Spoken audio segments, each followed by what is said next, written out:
Hello everyone. That's a big sigh. I was interviewed by George Bruno at the Baltimore Pen Show, and one of the questions he asked was about paper. And for those of us that write with fountain pens, writing on good paper is an important thing to do, because crappy paper doesn't work well. And I was asked what paper I like, and I said that I like old ledger paper. Old ledger books that I go out of my way to buy have really, really nice paper. If you can, listen to that. It's like the sound effects for thunder. Nice hard paper, beautiful paper to draw on, write on. Very, very smooth, very hard surface. And you can go back in time and see how much people paid for whatever they were buying and selling here. Not all ledger paper is good, but much of it is. 1893 is when this is used. Some paper is blue in color, like this. Some is white, some isn't. I just wanted to show you one of the ledger books I have that I'm not going to write on because it's full, and it's also beautiful writing. This is someone's notes they took in class. Vulgar fractions. A fraction is a part or parts of an integer as 1/4, 1/4, 7/8, 7/8, etc. And here we have, to reduce a fraction to its value rule, multiply the numerator by the parts of the integer, blah, blah, blah. Addition of vulgar fractions. Multiplication of vulgar fractions. Multiply 56.753491 by 376928, and you get that number. I guess there's a period there. 5.376928. The answer is 305.259434855 Done in longhand in probably 18 something. I don't know when this was written, but pretty nice. Look at that flourish.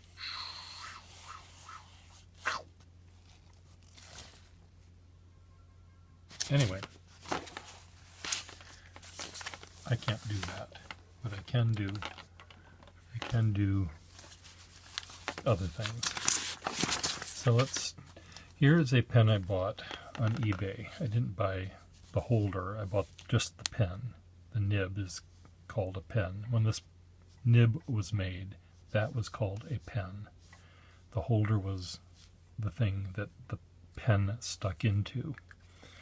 And this was stuck into a mother-of-pearl handled Victorian era dip nib pen, dip pen holder, and it has an okay nib. It's not as effervescent as I had hoped it to be. Let's see if I can multiply a vulgar fraction.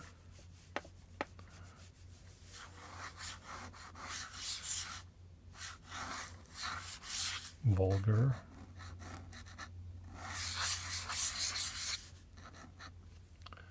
See, this is the problem, is you have to keep dipping. Vulgar fractions.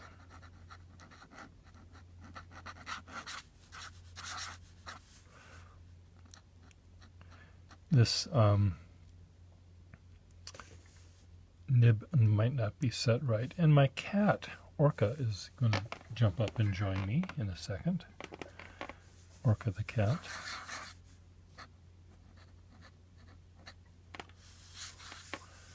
Four ninths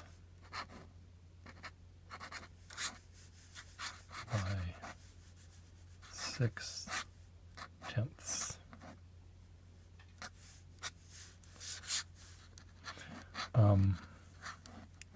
It's pretty good. It's not. It's a little pliable, a little more pliable than I like. I like my nibs, my dip pen nibs, to provide a little bit of a resistance to me, which this one is not doing.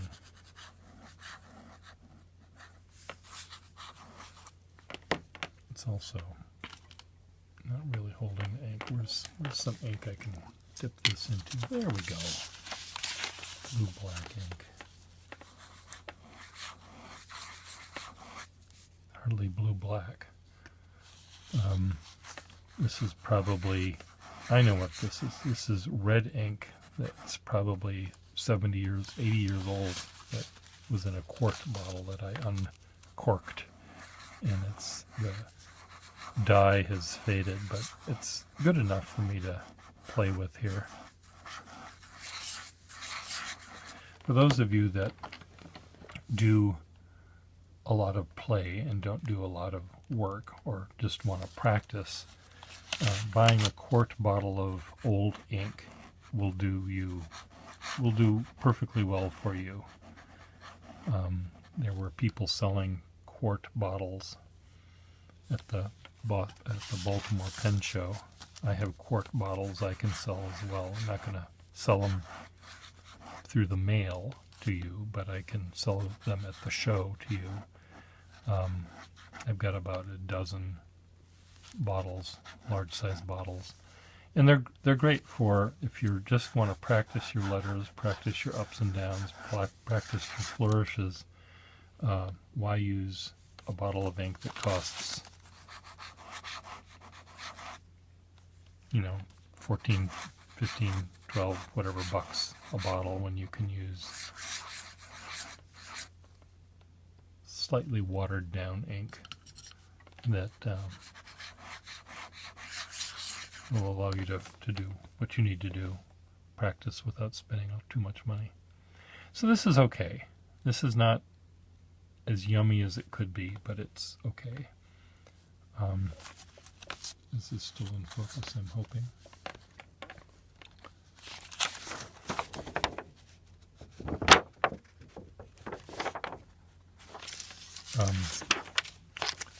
That's not good.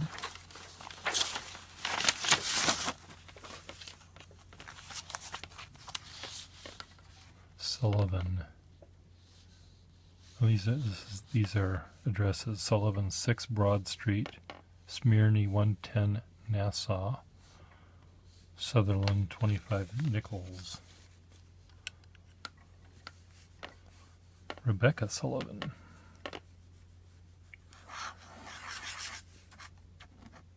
Well, that was a surprise.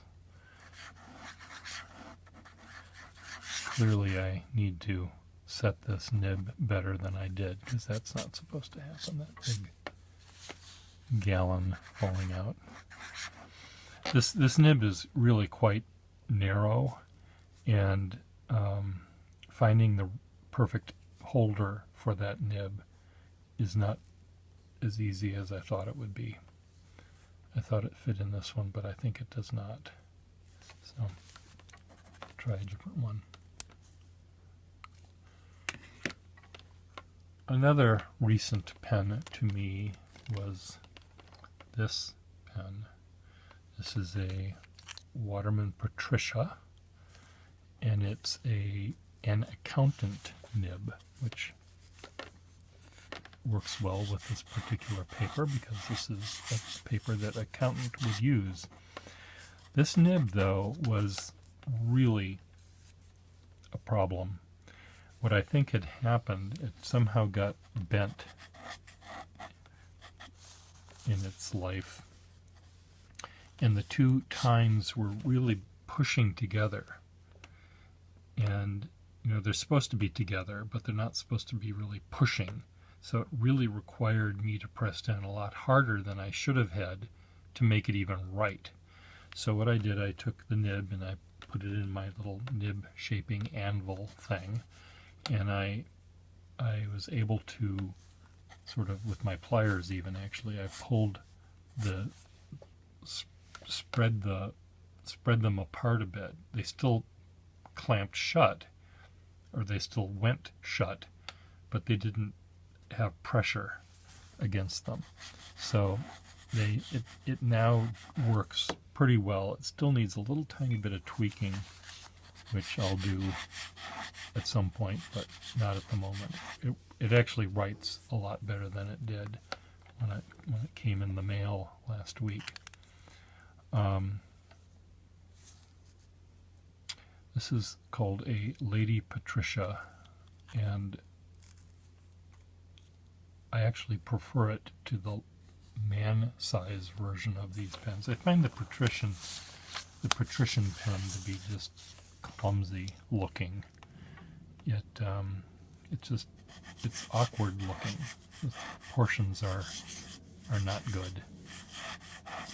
Sort of looks like a patrician. When you imagine a Bostonian patrician in your mind's eye, you think of some slightly overweight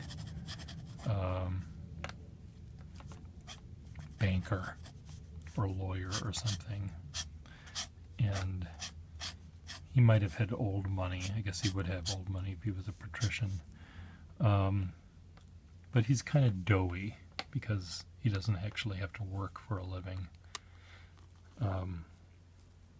Where the Lady Patricia, since she was formerly a chorus girl, she actually has a slimmer figure and works better.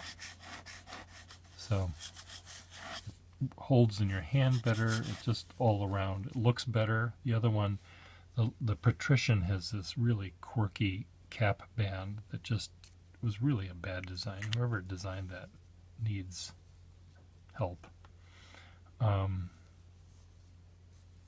The clip on the patrician I don't like. This is a much better clip, I think. And this particular color, onyx it was called, has this sort of butterscotchy marbling with red veining in it, and it really works well with the little red ends. But a really sweet little nib. Accountant nibs I used to not like because they didn't flex enough for me, but sometimes I want to flex just a little tiny bit. And today is one of those times. What else can I show you here? Do I have another new pen that I bought? I went to the Baltimore Pen Show. That's it, the Baltimore Pen Show. And I bought, there were only 3 pens that I bought for myself. And I don't even know whether I bought them for myself. I just bought them. Maybe to sell to someone else. I guess I've already put them away. So I can't show you those. Another new pen I got, I know I showed these off yesterday or the day before, is this set. And it is perfectly nice. Nothing wrong with it. Well, yes, there is something wrong with it. There's a little tiny bit of corrosion happening in the cap here, so at some point this top half of the cap will fall off of the bottom half of the cap, but maybe it won't happen until after I'm long gone and my niece and nephew who will inherit my pens will have to deal with that. or not. Maybe I'll sell this to someone before then. This has a rubbery gold number 4 wall nib in it. It's not great for the calligrapher, though you can do calligraphy with it, sure. Make a calligraphic line, but this is more for an artist because it can really be pushed around, and an artist who might be less mindful of how they're using the pen could maybe push it in a direction that the pen might not want, and it won't harm the pen. Whereas a calligrapher, whenever I have a pen that I feel is somewhat fragile or prickly or springy or something, I usually like to save those for a calligrapher because they have standardized lines they make, shapes they make, and they're more mindful, I think, of the point in the pen as they're writing than an artist would be. You know, if I'm drawing a tree, let's say, and I'm trying to show the roots and the branches coming up here like this, and you know, I'm looking at the tree, looking down at the drawing, and going back to the tree and adding more shadow, and just really bearing my artistic soul as I'm making this thing. I'm not mindful of the tool. And a calligrapher, on the other hand, often a calligrapher is writing someone else's words, so they don't necessarily have to think about the meaning of what they're drawing, writing. They're thinking of the spelling, of course, and they're thinking of the way the line will the capital, the flourish will fill the page. They're doing all of that, but I think they're using, they're not being as aggressive about it. Now, I imagine that there's a lot of calligraphers out there that are saying, how dare you pigeonhole us like that? Well, I'm not necessarily pigeonholing you, but calligraphers generally are following rules a little more than an artist might in order to make their work legible. And because of their rules they're following, the lines they make, they're more mindful of the lines they're making and where the pressure goes. So I trust them with a nib that might break in the hands of a artist. So there you go. Let's try one other pen here since I'm here talking to you.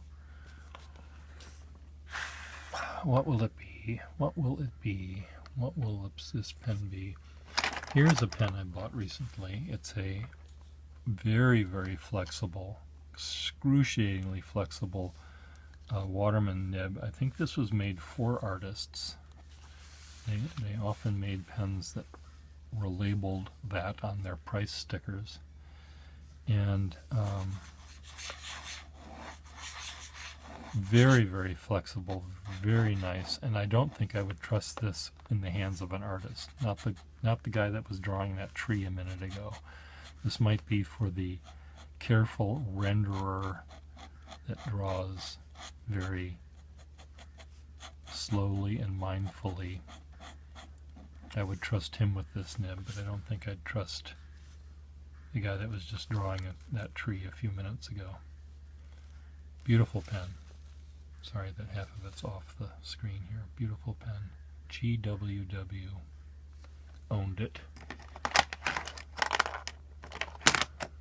This is this one. Here's another wall similar to the one I just drew with, missing a lever. Number 3 nib, slightly smaller. Let's see what this has.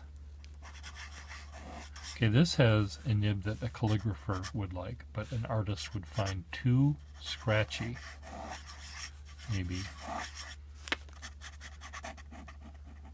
I mean, an artist could draw with it.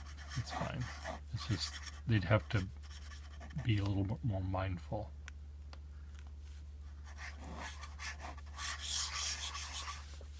Why is it doing that? It's splattering these little bits. It sort of hits this vibration.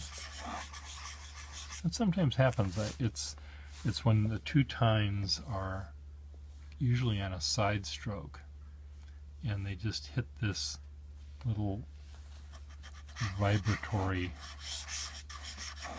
thing going on, and you get these little splatters come out.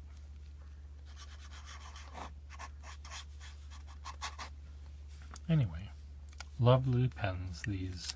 Thank you, Todd Merrill, for reminding me how nice these pens are, these gold fill walls.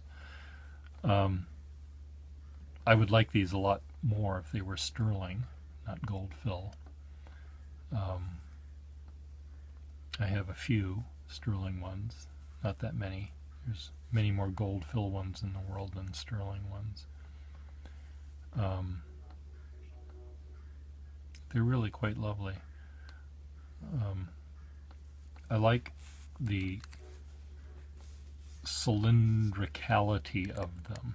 They don't taper in any way. They're almost a completely smooth, cylindrical, parallel barrel. It doesn't taper, and it doesn't get really wide here like some pens do, most pens do. The cap, when it's on the back of the pen, there'll be a bump there.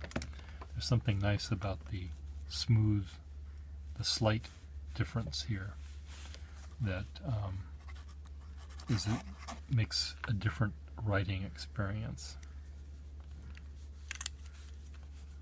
Take my word for it. You have to take my word for a heck of a lot, I must say. Here's another wall. Here's another one that has that issue happening, that corrosive issue on the inside of the cap.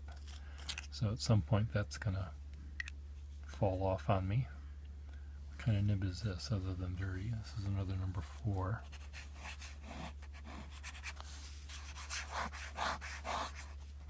This one, I could draw with this one, I think.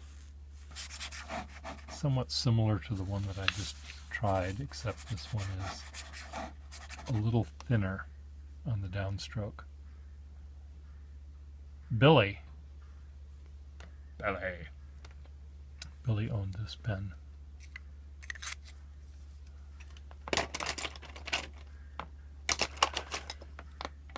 What's this one? Schaefer. This is what is this, a Lady Lifetime? Yes, Lady Lifetime. This lady was butch. These pens just seem kind of unladylike when you think of a lady as being delicate, like a flower. And if you think of ladies like that, this is not like that. This is pretty masculine.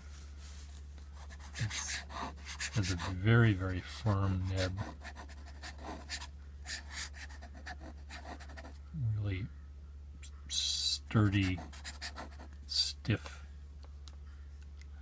nib and sturdy barrel. Lady Lifetime. These often were called secretary pens too, for some reason.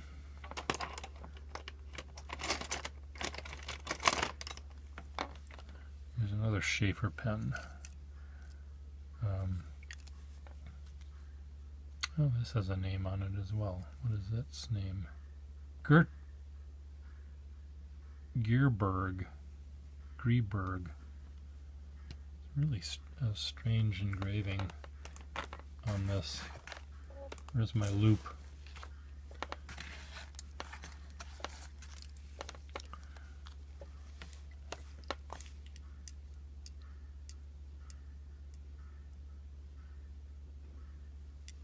Really worn down.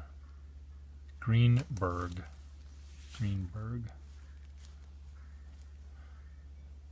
I think I'm trying to get the section out of this one. I think it's still, that's why it's on my desk. See, if this pen and this pen made a baby, this is the pen they'd make. Just letting you know.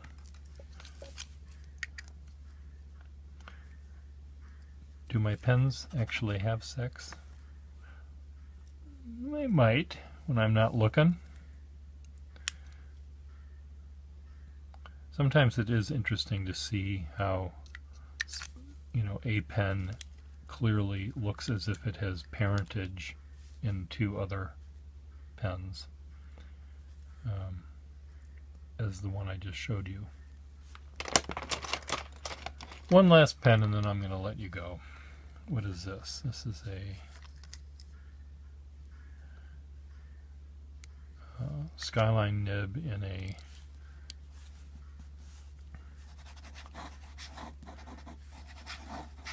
little wall pen. Again, a really good one for drawing, also for some kinds of calligraphy. There's a crack right there. Yep, I did that. I put that crack there. I felt it needed a crack right there. You know, what was this pen missing? I thought, you know, it has a really nice nib, has a nice color. It's really a beautiful pen.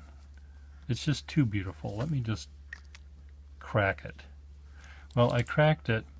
This is one of the problem that this pen and pens of this ilk have in common is this company had the bright idea of putting a piece of metal on the inside of the barrel here to keep it from cracking, to keep it from doing exactly what it ended up doing. And what happens is the metal corrodes and expands and weakens the plastic, and quite often cracks happen even without Pierre Gustafson trying to fix it. They happen automatically, and